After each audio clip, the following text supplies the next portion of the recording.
दोस्तों, आपको three idiots film का राजू रस्तोगी याद है? क्योंकि मुझे मेरी फैमिली को सपोर्ट करना है। माँ की आधी सैलरी बाबा की दवाइयों में जाती है। कमों की शादी नहीं हो रही।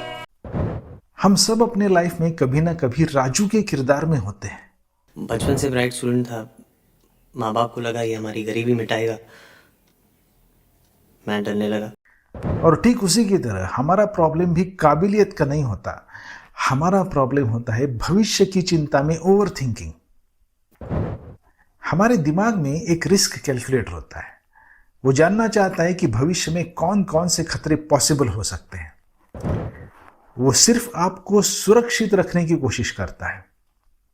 हमारा दिमाग ओवर थिंकिंग जानबूझ के करता है क्योंकि यही उसका सर्वाइवल लॉजिक है। इस चक्कर में हम सोचते तो बहुत है लेकिन फैसला एक भी नहीं ले पाते। हम परेशानियों का हल निकालना चाहते हैं लेकिन घंटों बाद वहीं खड़े होते हैं जहां से शुरू किया था। आज के इस वीडियो में हम सिर्फ ओवर थिंकिंग की समस्या की बात नहीं करेंगे। आज मैं आपको 3 प्रैक्टिकल तरीके बताऊंगा जिससे आप रिस्क इमेजिनेशन को कमजोरी नहीं बल्कि अपनी ताकत बना लेंगे।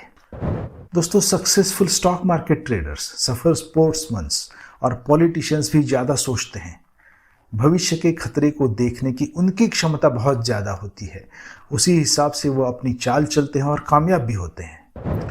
तो उनके लिए ज्यादा सोचना फायदेमंद होता है, लेकिन हमारा ओवर थिंकिंग समस्या क्यों बनता है? इसकी बहुत पतली बॉर्डर लाइन है, इसे थोड़ा समझ लीजिए। दोस्तों, ओवर थिंकिंग की समस्या तभी बनती है जब सोच के साथ एंजाइटी यानी घबराहट जुड़ जाती है। जब तक सोच सावधानी की क्षमता है तब तक वो एक वरदान है। प्रॉब्लम तब शुरू होती है जब ये क्षमता सावधानी से आगे बढ़ती है और रुकावट बनने लगती है। घबराहट यानी एंजाइटी क्या है? वो भविष्य का अनजाना डर है, जहां आपको लगता है कि हालात आपके बस में नहीं होंगे। आपको छोटी सी चीज भी बहुत बड़े खतरे की तरह दिखती है। आप सिर्फ रिस्क नहीं देखते बल्कि उसे कई गुना बढ़ा चढ़ाकर एम्पलीफाई करके देखने लगते हैं। डर आपकी समझ पर हावी हो जाता है। इस समस्या को सॉल्व करने के लिए आपको अपने डर को लिम्बिक सिस्टम से बाहर निकालना पड़ेगा और आपके दिमाग का कंट्रोल प्री फ्रंटल कॉर्टेक्स को देना पड़ेगा। इसका सिंपल भाषा में तरीका है, अपने डर का नामकरण करो, उसे शब्दों में डिफाइन करो। जैसे ही आप अपने डर को शब्दों में लिखते हैं तो लिम्बिक सिस्टम काम करना बंद कर देता है, क्योंकि उसका काम तो सिर्फ भावनाओं के साथ होता है और शब्दों का अर्थ समझना प्री फ्रंटल कॉर्टेक्स का काम है, जो लिम्बिक सिस्टम से ज्यादा समझदार है। शब्दों को पढ़कर दिमाग को समझ में आता है कि उसे एग्जैक्टली किसके साथ लड़ना है। अब आपका डर अनजान प्रॉब्लम की लिस्ट से हट जाता है और सॉल्यूशन ढूंढने की लिस्ट में शामिल होता है। अब इसकी असली स्पेशल ट्रिक जान लीजिए। अपने डर को स्पेसिफाई करो। सिर्फ ये मत लिखो कि मुझे डर लग रहा है, लिखो कि मुझे डर लगता है कि मैं इंटरव्यू में फेल हो जाऊंगा।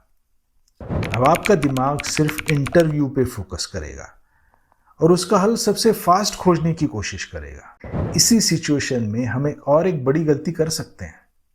हम ज्यादा सोचने के प्रॉब्लम को और ज्यादा सोचने से ठीक करने की कोशिश करते हैं, लेकिन ओवर थिंकिंग तो सिर्फ एक लक्षण है, एक सिम्टम है।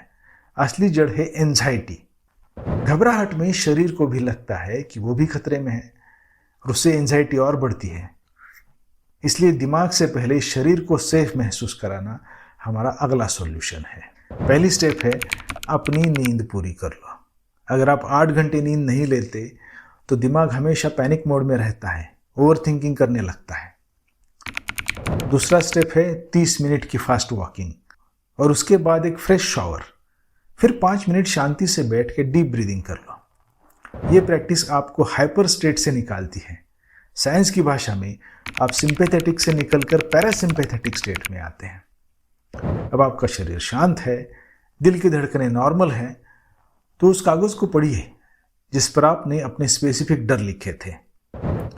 आप वाकई में महसूस करेंगे कि ओवर थिंकिंग की रफ्तार धीमी पड़ गई है। आप खुद को ज्यादा कंट्रोल की स्थिति में पाएंगे। अब तीसरा सबसे जरूरी स्टेप है एक्शन। इसे हम कोकोनट प्रिंसिपल कहते हैं।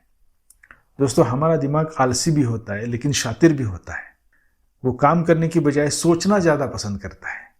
उसे कम से कम मेहनत में ज्यादा से ज्यादा प्रोडक्टिविटी का एहसास बहुत अच्छा लगता है। उसे लगता है कि सोचने का काम मतलब बहुत कुछ ज़्यादा काम हो रहा है। लेकिन दूसरी तरफ आप समझते हैं कि आप सोच रहे हैं, प्लानिंग कर रहे हैं, लेकिन असल में आप अपना समय बर्बाद कर रहे होते हैं। इसी का इलाज है कोकोनट प्रिंसिपल। अगर मैं एक नारियल को हाथ में पकड़कर सिर्फ सोचता रहूंगा तो मुझे और आपको ये कभी मालूम ही नहीं होगा कि नारियल अंदर से अच्छा या खराब है। लेकिन कुछ दिनों बाद तो वो खराब होना तय है।